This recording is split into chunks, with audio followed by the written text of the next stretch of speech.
किस्सा एक ऐसे फसाद का जिसका मूल है जमीन। और कितनी जमीन?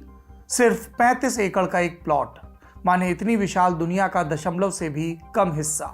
लेकिन ये छोटा सा प्लॉट दुनिया की सबसे विवादित जगहों में से एक है, इसलिए कि दुनिया के 3 बड़े धर्म इस प्लॉट पर दावा करते हैं। इस कन्फ्लिक्टिंग दावेदारी के चलते कई युद्ध हुए, लगातार तनाव रहा। ये मामला जेरूसलम का है। वहां शहर के पुराने हिस्से में एक पहाड़ी के ऊपर फैला एक आयताकार प्लेटफॉर्म है। इसका क्षेत्रफल है करीब 35 एकड़। इस कंपाउंड को यहूदी पुकारते हैं हर हवाइयत। ये हिब्रू भाषा का शब्द है।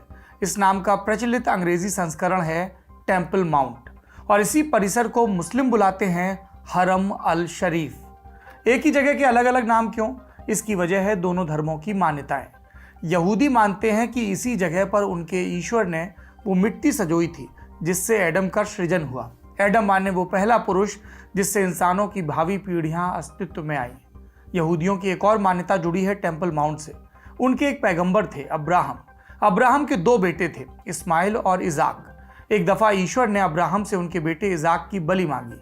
ये बलि देने के लिए अब्राहम ईश्वर की बताई जगह पर पहुंचे। यहाँ अब्राहम इजाक को बलि चढ़ाने ही वाले थे कि ईश्वर ने एक फरिश्ता भेजा।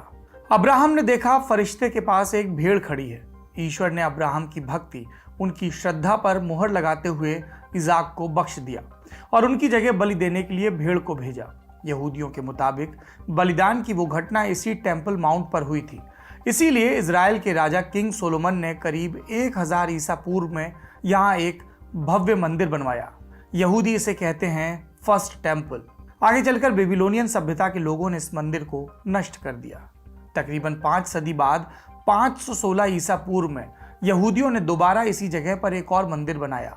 वो मंदिर कहलाया सेकंड टेम्पल। इस मंदिर के अंदरूनी हिस्से को यहूदी कहते हैं होली ऑफ होलीज, यानी पवित्र से भी पवित्र।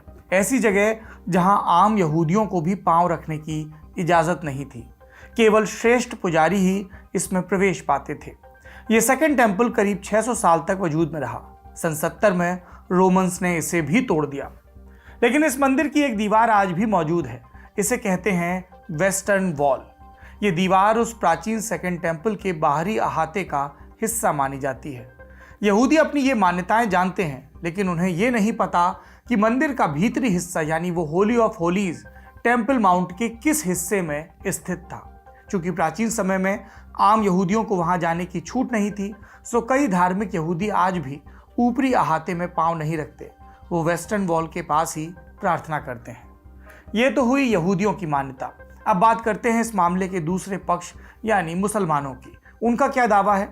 मुस्लिमों के मुताबिक इस्लाम की सबसे पवित्र जगहों में पहले नंबर पर है मक्का, दूसरे नंबर पर है मदीना और तीसरे नंबर पर है हरम अल शरीफ, यानी जेरूसलम का वो 35 एकड़ का अहाता। इस इस्लामिक मान्यता का संबंध है कुरान से। कुरान के मुताबिक सन 621 की एक रात की बात है।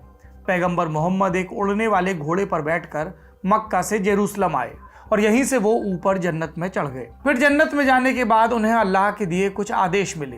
क्या था इस आदेश में? इसमें बताया गया था कि इस्लाम के मुख्य सिद्धांत क्या हैं, मसलन दिन में 5 बार नमाज पढ़ना।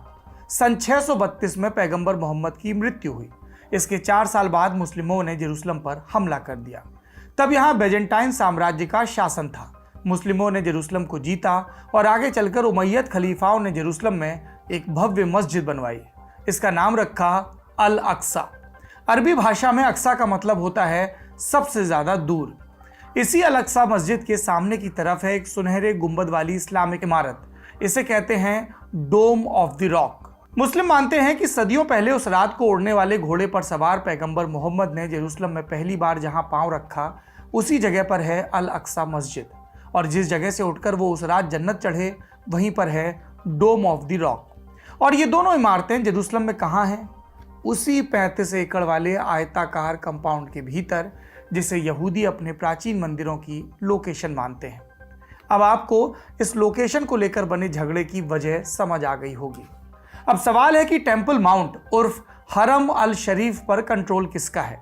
जवाब है इट्स कॉम्प्लिकेटेड। कैसे? ये जानने के लिए हमें फिर से हिस्ट्री बांचनी पड़ेगी। इतिहास में एक दौर हुआ क्रूसेड्स का। क्रूसेड यानी होली वॉर, ऐसे युद्ध जो धर्म के आधार पर लड़े गए। ये क्रूसेड्स हुए थे ईसाइयों और मुस्लिमों के बीच। और इसकी वजह क्या थी?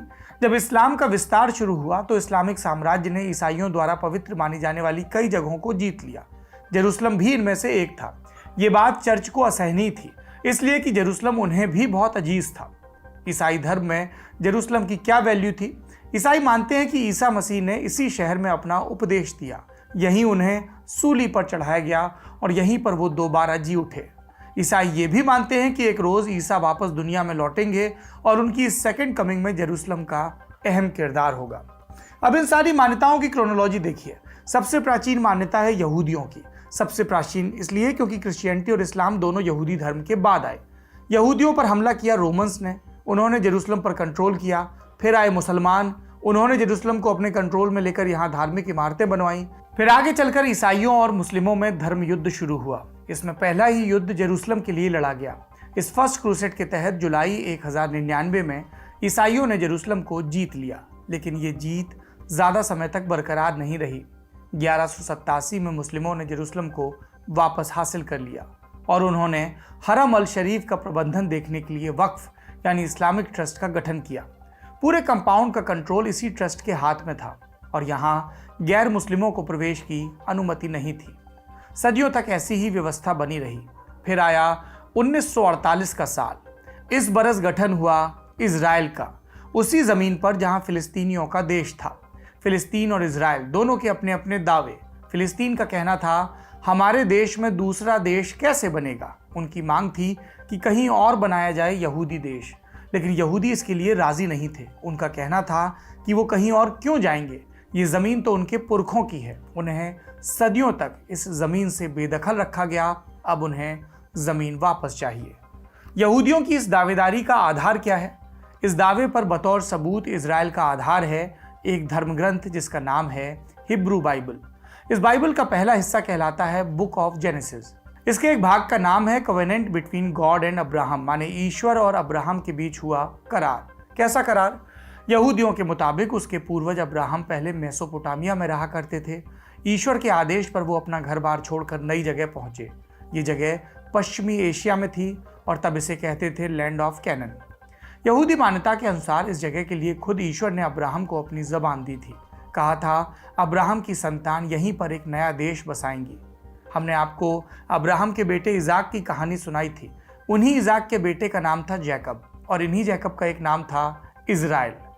जैकब उर्फ इजराइल के 12 बेटे हुए। वो कहलाए 12 ट्राइब्स ऑफ इजराइल और इन्हीं कबीलों की पीढ़ियों ने आगे चलकर बनाया यहूदी देश, वो देश जिसका प्राचीन नाम था लैंड ऑफ इजराइल, यानी इजराइल और उनके वंशजों की भूमि। मॉडर्न इजराइल की दावेदारी भी इसी प्राचीन मान्यता पर आधारित है। ये तो हुई इजराइल के गठन की कहानी। अब जूम करके आते हैं जेरूसलम पर। इजराइल जेरूसलम को अपनी राजधानी बनाना चाहता था क्योंकि उनकी पवित्रतम जगहें, उनका टेम्पल माउंट यहीं पर है। लेकिन जेरूसलम और टेम्पल माउंट पर अधिकार मिलना इतना साधारण नहीं था। यहूदियों की तरह दुनिया भर के मुसलमानों की भी आस्था इससे जुड़ी थी। मुसलमान पहले ही इजराइल के गठन का विरोध कर रहे थे। ऐसे में जेरूसलम और टेम्पल माउंट का कंट्रोल और इजराइल को मिल जाता तो भयंकर खून खराबा होता। साथ ही ये मुस्लिमों के प्रति पक्षपात भी होता। सवाल उठता है कि एक समुदाय की धार्मिक मान्यता को दूसरे समुदाय की आस्था से ऊपर कैसे रखा गया, कैसे लोगों को लगा कि पक्षपात होता। और इस सवाल के जवाब के लिए संयुक्त राष्ट्र की देखरेख में दुनिया के बड़े देशों ने एक मसौदा बनाया। इसे कहते हैं पार्टीशन रेजोल्यूशन। इसमें प्रस्ताव दिया गया कि फिलिस्तीन को 2 हिस्सों में बांट दिया जाए, एक हिस्सा यहूदियों का, दूसरा फिलिस्तीनियों का। और जेरूसलम पर क्या प्रस्ताव दिया गया? मसौदे के मुताबिक जेरूसलम पर इंटरनेशनल कंट्रोल की बात कही गई और इस कंट्रोल का पहरेदार यूएन ने खुद को बनाया। इजराइल इस मसौदे पर राजी था, लेकिन अरब मुल्कों ने इसे खारिज कर दिया। दोनों पक्षों के बीच संघर्ष हुआ। इसी संघर्ष का एक अध्याय था 1967 का 6 डे वॉर। इस युद्ध में इजराइल की जीत हुई और इसके साथ ही टेम्पल माउंट के कंट्रोल में भी एक बड़ा बदलाव हुआ। आपको याद है हमने बताया था कि टेम्पल माउंट उर्फ हरम अल शरीफ परिसर का प्रबंधन वक्फ बोर्ड के हाथ में था। 1948 में इजराइल के गठन के बाद भी उनका कंट्रोल बना रहा था। गैर मुस्लिमों को प्रवेश की अनुमति नहीं थी, लेकिन 1967 के युद्ध में इजराइल ने फिलिस्तीनी कंट्रोल के कई इलाकों पर कब्जा कर लिया और इस अधिकृत हिस्से में टेम्पल माउंट भी था। इजराइल ने इस इलाके को जीत तो लिया, लेकिन उसने पवित्र परिसर के कंट्रोल में बदलाव नहीं किया। उस समय इजराइल के रक्षा मंत्री थे मोशे डायन। उन्होंने टेम्पल माउंट को लेकर मुस्लिम नेताओं से वार्ता की और दोनों पक्षों के बीच एक समझौता हुआ। इसके मुताबिक टेम्पल माउंट के प्रबंधन का अधिकार जॉर्डन को दे दिया गया, वो इसका कस्टोडियन बन गया। इस समझौते में एक बड़ा बदलाव यह हुआ कि अब यहूदियों को भी इस परिसर में प्रवेश की अनुमति मिल गई, लेकिन केवल पर्यटक के तौर पर। वो कंपाउंड में आ तो सकते थे, लेकिन पूजा पाठ नहीं कर सकते थे। क्या यह समझौता सबको स्वीकार था? जवाब है नहीं। दोनों तरफ के कट्टरपंथी इससे नाखुश थे। कट्टरपंथी मुस्लिम इस परिसर में गैर मुस्लिमों के घुसने से नाराज थे और कट्टरपंथी यहूदी कहते थे कि उनको टेम्पल माउंट में प्रार्थना का अधिकार मिले। और इसी का नतीजा आया 1982 में। इस बरस एलन गुडमैन नाम का एक इजरायली सैनिक पवित्र परिसर में स्थित डोम ऑफ द रॉक में घुस गया। उसने मशीन गन से फायरिंग शुरू कर दी। इस वारदात में 2 लोग मारे गए। इस घटना के बाद यहूदियों और मुस्लिमों के बीच तनाव बढ़ गया। होता यह कि जब यहूदी परिसर के पास वेस्टर्न वॉल के पास प्रार्थना करते तो कई बार परिसर के भीतर से मुस्लिम उन पर पत्थर फेंकते। इसके चलते यहूदियों में भी टेम्पल माउंट पर अपना दावा मजबूत करने की जिद बढ़ गई। इसी दावे का एक मशहूर एपिसोड साल 2000 में सामने आया। इस बरस इजराइल के पूर्व प्रधानमंत्री एरियल शेरन खूब भारी भरकम सुरक्षा के बीच टेम्पल माउंट पहुंचे। मकसद था इजराइल का अधिकार स्थापित करना, और इस प्रकरण के चलते भी खूब फसाद हुआ। जेरूसलम में दंगे हुए। आगे के बरसों में भी टेम्पल माउंट के इर्द गिर्द तनाव बना रहा। चिटपुट संघर्ष और जोर आजमाइश की वारदातें होती रहीं। और इसमें बड़ा पॉइंट आया 2014 के आखिर में। हुआ ये कि एक यहूदी कट्टरपंथी था, यहूदियों के उस धड़े का हिस्सा जो टेम्पल माउंट पर इजरायली कंट्रोल की मांग करता है। एक फिलिस्तीनी ने गोली मारकर उसकी हत्या की कोशिश की। कोशिश नाकाम रही, लेकिन वो फिलिस्तीनी इजरायली फोर्सेस के हाथों मारा गया। इस पर फिलिस्तीनी उबल पड़े। दोनों पक्षों के बीच हिंसक झड़पें शुरू हुई। तनाव के चलते इजराइल ने कुछ समय के लिए मुस्लिमों के टेम्पल माउंट में घुसने पर पाबंदी लगा दी और फिलिस्तीनी लीडरशिप ने इसे जंग का ऐलान माना। इसके बाद से ही फिलिस्तीनी इस परिसर को लेकर बेहद सशंकित रहते हैं। उनको लगता है कि इजराइल इस पर कब्जा करने की तैयारी कर रहा है। यहूदी कट्टरपंथी भी इस आशंका को हवा देते रहते हैं। अब आप पूछेंगे कि ये सारा इतिहास हम आज क्यों बता रहे हैं? क्योंकि एक बार फिर इस पवित्र परिसर और जेरूसलम के इर्द गिर्द संघर्ष तेज हो गया है।